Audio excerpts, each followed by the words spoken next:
I believe in the evil in human nature. This is a wicked world. In a wicked world, wicked people are born.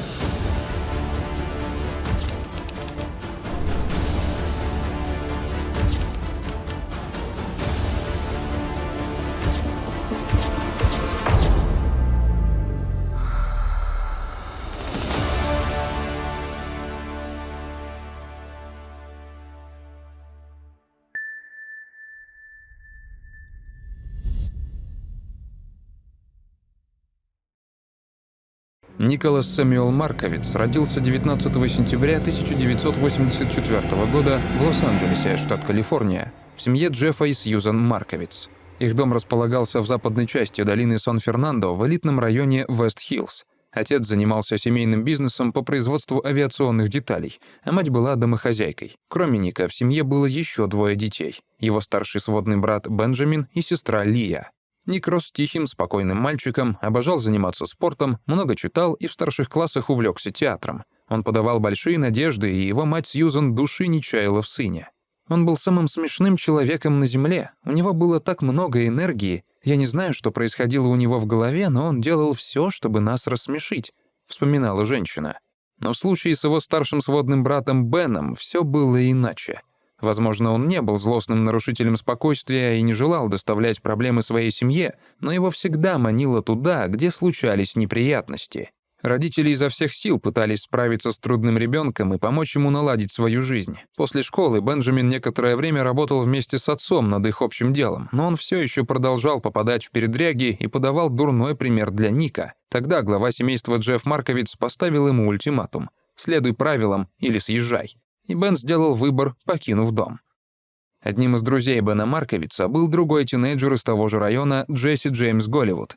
Они подружились еще в детстве, когда вместе играли в юношеской лиге на спортивных площадках Вест-Хиллза. Их тренером был отец Джесси Джек Голливуд. С виду это был неприметный американский семьянин, который хорошо вписывался в общество, но повсюду ходили слухи, что также он был крупным наркоторговцем.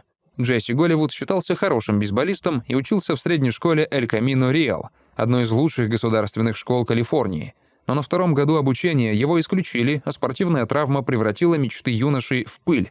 Тогда он последовал примеру отца и стал торговать наркотиками, привлекая в этот бизнес своих давних школьных друзей. В конечном счете в эту команду попал и Бен Марковиц. Когда Джесси было около 20, он купил собственный дом, в котором часто собирались такие же беззаботные парни, как он.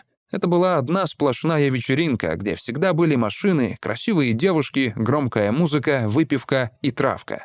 Несмотря на такой подход к жизни, в своем темном бизнесе Джесси был очень серьезен. Он руководил целой бандой парней, бросивших школу и мечтавших жить так же, как и Джесси. Но в отличие от своего предводителя, эти дети были всего лишь заблудившимися душами, которые курили так много травки, что почти всегда влезали в долги и оказывались в подчинении у Джесси. Тем, кто должен был ему денег, он часто отдавал унизительные приказы, заставлял убирать за его собаками или собирать пустые пивные банки за гостями на вечеринках. Джесси наслаждался властью и правил железной рукой, не выпуская из виду своих должников, и всегда следил за собственной репутацией плохого парня. Но отношения Бена Марковица с Джесси Джеймсом Голливудом были другими. Многие считали, что каким бы крутым ни был Голливуд, на самом деле он боялся Бена Марковица и видел в нем угрозу. Никто из других парней не мог противостоять Джесси, и никто не хотел потерять его расположение. Бена Марковица, похоже, это просто не волновало, и он, вероятно, был единственным членом этой команды, который мог сказать ему «да пошел ты». Но когда Бен задолжал ему деньги и сорвал сделку на $35 тысяч, ситуация обострилась до предела. Бен ушел из банды и не желал возвращаться. Голливуд, чья репутация оказалась подорванной, был в ярости. Тем временем, летом 2000 года, во время школьных каникул, Ник Марковиц большую часть дней гулял, готовился к экзамену по вождению и иногда виделся со старшим братом. Сьюзан боялась, что ее сын, боготворивший Бена, вскоре тоже попадет в беду. Ник начал бунтовать, как это обычно бывает у подростков, и в свои 15 лет стал экспериментировать с марихуаной и валиумом.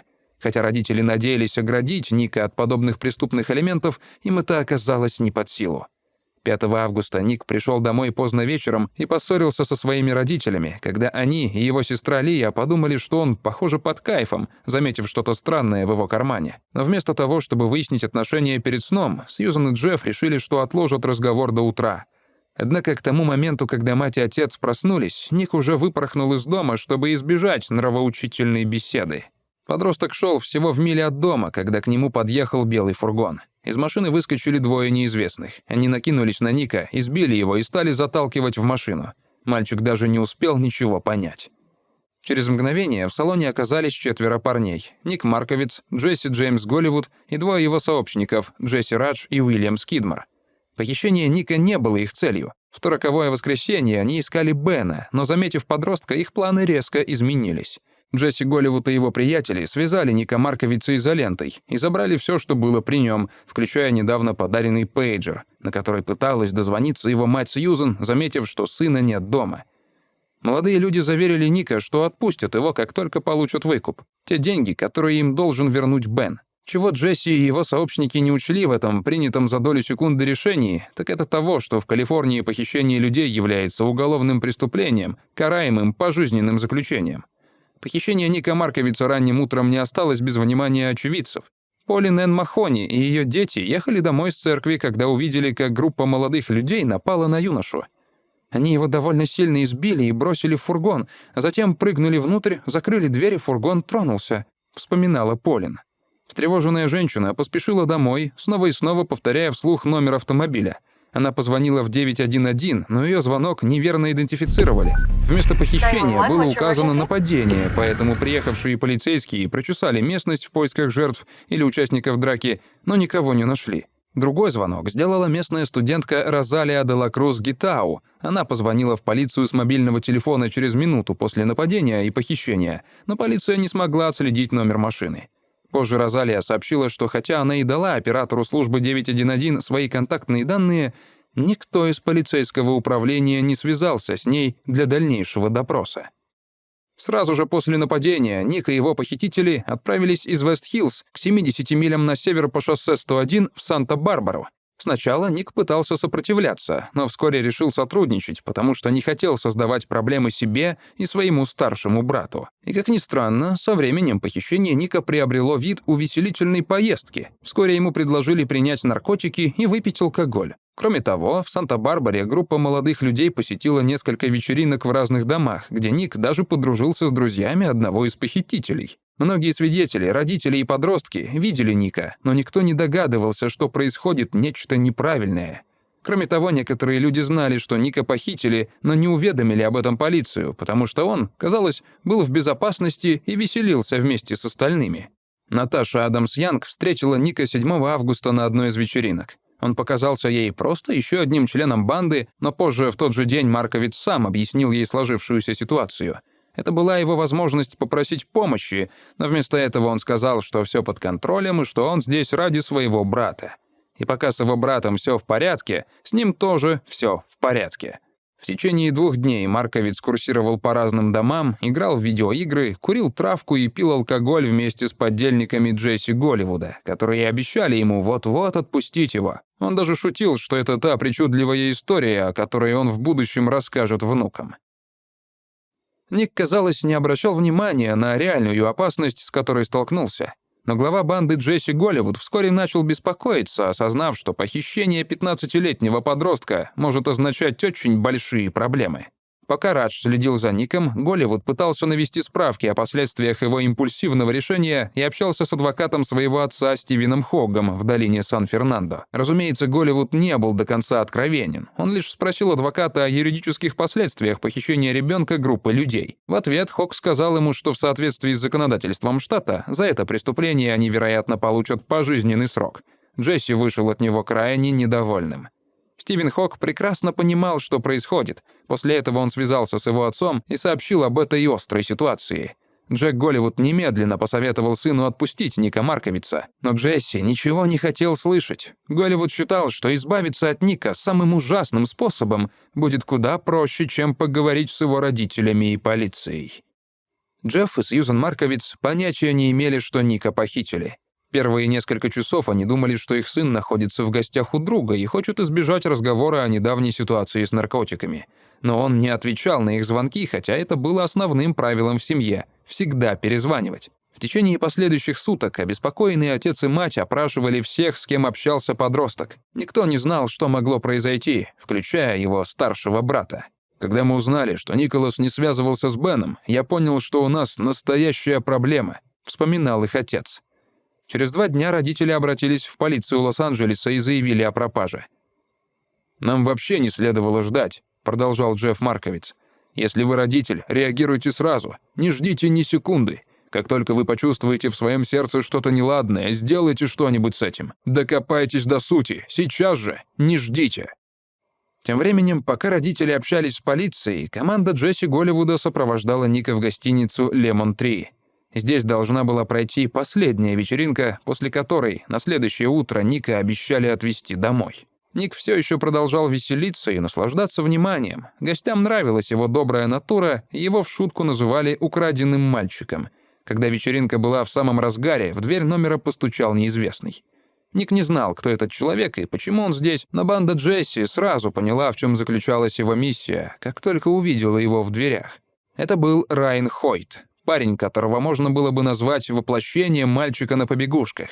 Как и многие члены группы, он должен был Голливуду деньги за наркотики. Что отличало Хойта, так это то, что он был готов пойти на все, чтобы угодить Джесси. Незадолго до вечеринки они встретились, и Голливуд протянул ему сумку с полуавтоматическим пистолетом Tec-9. «У нас небольшая проблема», — сказал Голливуд.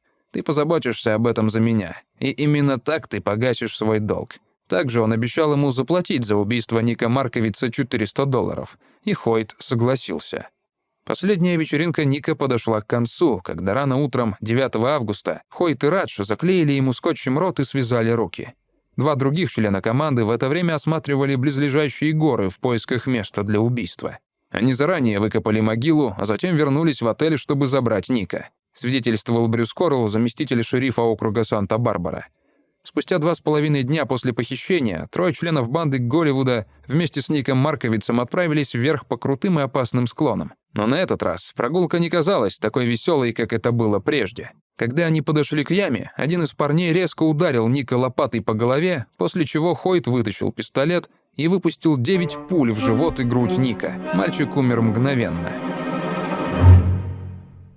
Члены отряда думали, что его тело, засыпанное землей и листьями, никогда не будет найдено в таком отдаленном месте. Но могила была неглубокой и располагалась недалеко от популярной пешеходной тропы. Через 4 дня туристы обнаружили труп Ника Марковица.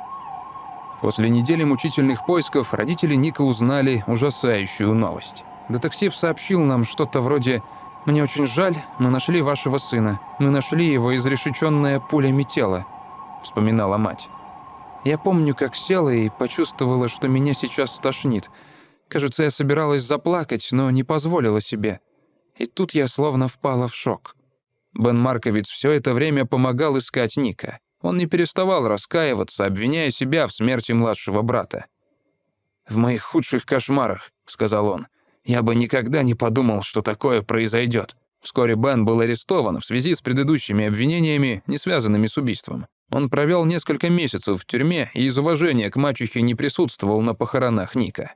Как только стало известно о смерти подростка, многие люди, которые проводили с ним время на вечеринках в Санта-Барбаре, обратились в полицию. Имена преступников стали известны мгновенно.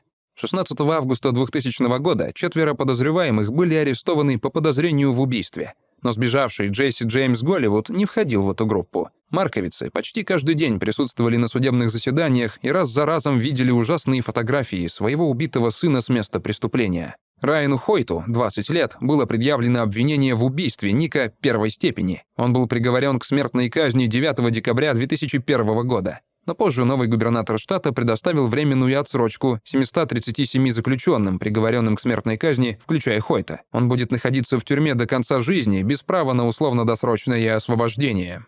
Джесси Радж, 21 год, был осужден за похищение при отягчающих обстоятельствах с целью получения выкупа и приговорен к пожизненному заключению с возможностью условно-досрочного освобождения. По решению Совета он был освобожден через 11 лет, несмотря на возражения прокуроров и матери погибшего. «Я потеряла чувство справедливости. «Я снова потеряла Ника, будто он умер еще раз», — комментировала Сьюзан. «Он подошел к нему, склеил скотчем его руки за спиной и сказал: "Я не собираюсь причинять тебе боль". И Ник ответил: "Я знаю, что ты этого не сделаешь". И он же подвел моего сына к уже вырытой могиле. Как ты можешь говорить такое и затем доводить дело до конца, посмотрев в эти невинные глаза? Это особый вид жестокости». Уильям Скидмор, 20 лет. Был приговорен к 9 годам лишения свободы за похищение человека в рамках сделки о признании вины. Он вышел на свободу в 2009 году.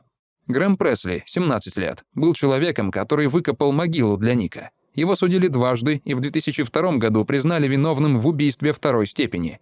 Пресли находился в заключении до своего 25-летия, поскольку был несовершеннолетним в момент убийства. Он вышел на свободу в 2007 году. Последний приговор был вынесен через несколько лет Джесси Джеймсу Голливуду, когда детективы наконец вышли на его след.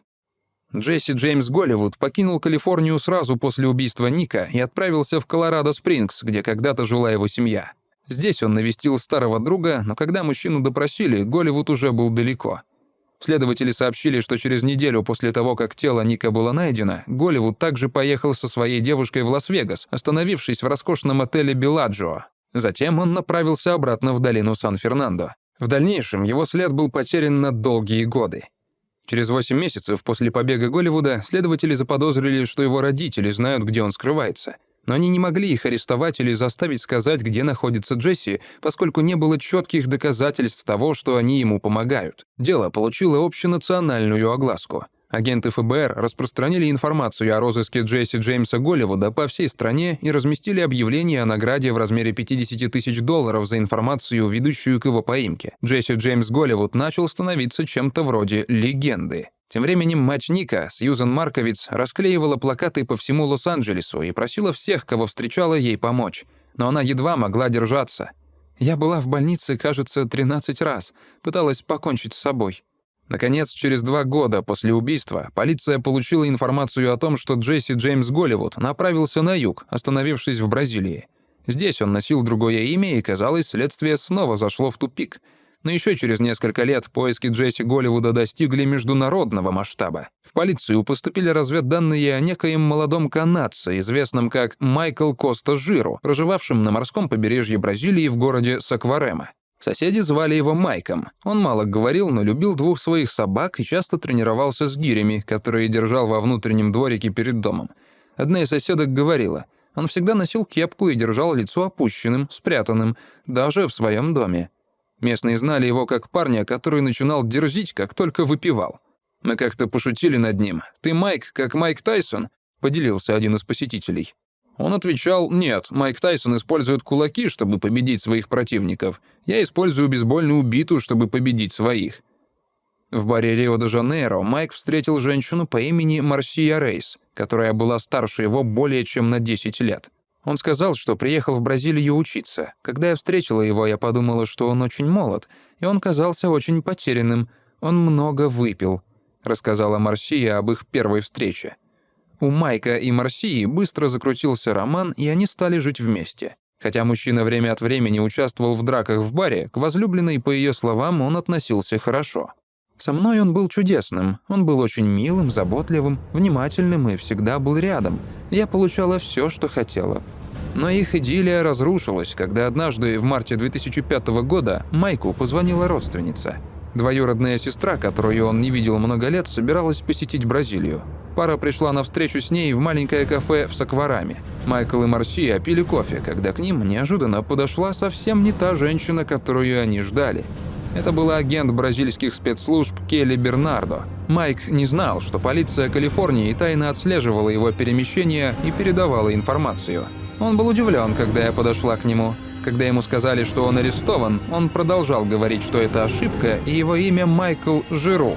Но, разумеется, никто не сомневался, что это был Джесси Джеймс Голливуд. После 4,5 лет в бегах он, наконец, был арестован за похищение и убийство Ника Марковица. Когда Голливуда уводили из кафе, Марсия кричала: «Нет, это невозможно! У нас общий ребенок! Этого не может быть!» Как оказалось, Марсия Рейс была на 6-м месяце беременности и ждала сына. По данным бразильских властей, Голливуд рассчитывал, что в соответствии с местным законодательством он избежит экстрадиции как отец гражданина Бразилии. Но эта уловка не сработала. Голливуд, въехавший в страну по фальшивому канадскому паспорту, оказался вне закона и был немедленно экстрадирован в США, где был признан виновным в похищении человека и убийстве первой степени. Его приговорили к пожизненному заключению без возможности получить условно-досрочное освобождение. Джесси Голливуд избежал смертной казни, поскольку суд признал, что он несет меньшую ответственность за это преступление, чем Райан Хойт, человек, который нажал на курок в тот злосчастный день. Вместе с тем, отец Джесси, Джек Голливуд, все это время отправлявший ему деньги в Бразилию, был обвинен в производстве наркотика гомк, более известного как оксибутират или просто бутират, используемого злоумышленниками для изнасилования. Однако эти обвинения были сняты. К моменту, когда Джесси Голливуду был вынесен приговор, в этой истории оказалась замешана еще одна невинная жизнь. Его зовут Джон Пол Голливуд Рейс. Марсия рассказала, что назвала их общего ребенка в честь Иоанна Павла II. По ее словам, она хотела, чтобы сын носил имя хорошего человека, не такого, каким оказался его отец. Джон Пол еще ребенок. Я не знаю, что скажу ему, когда он вырастет. Он жертва. Я не злюсь, но да, мне больно. Мне очень больно, потому что я осталась одна с ребенком.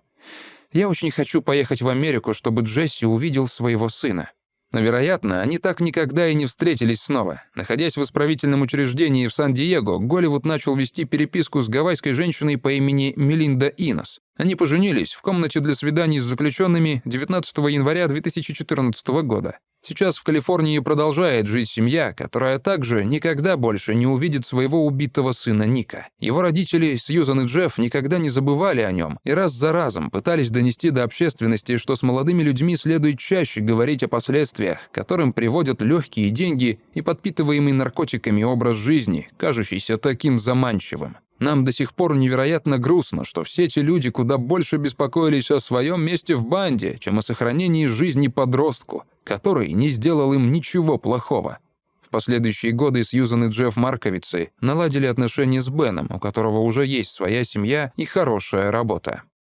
В 2006 году в прокате вышел фильм «Альфа-Дог», в основе которого лежит история убийства и похищения Ника Марковица. Заместитель окружного прокурора Рон Зонен лично передал полицейские и судебные документы режиссеру Нику Кассаветису, чтобы, по его словам, распространить информацию о Голливуде, находившемся тогда в бегах. Но когда его поймали, съемки не были окончены, и из-за этого суд над ним был перенесен на несколько лет. Сьюзан Марковиц, оценивая этот фильм, сообщила журналистам, что хотя в нем и изменены все имена и топографические названия, его сюжет практически полностью отражает те события, которые предшествовали смерти Ника. Это настолько близко, насколько это возможно.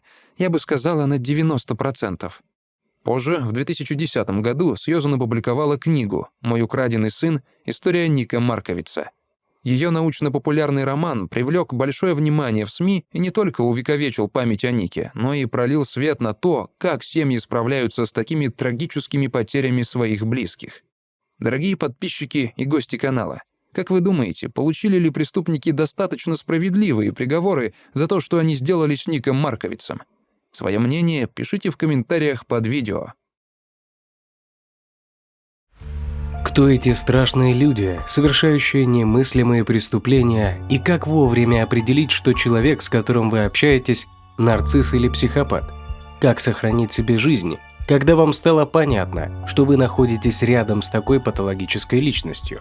Смотрите информацию на нашем основном канале, ссылка на который стоит под этим видео. Прошу вас не забыть поставить лайк за нашу работу и подписаться на наш канал, чтобы не пропустить новые истории о чудовищных преступлениях, совершенных нарциссами и психопатами. Подписывайтесь также на наш телеграм-канал, ссылка на который указана ниже. Там мы ежедневно публикуем информацию о новых преступлениях психопатов. Если есть интерес к резонансным преступлениям известных людей и звезд шоу-бизнеса, подписывайтесь на наш второй канал, ссылка на который будет указана ниже.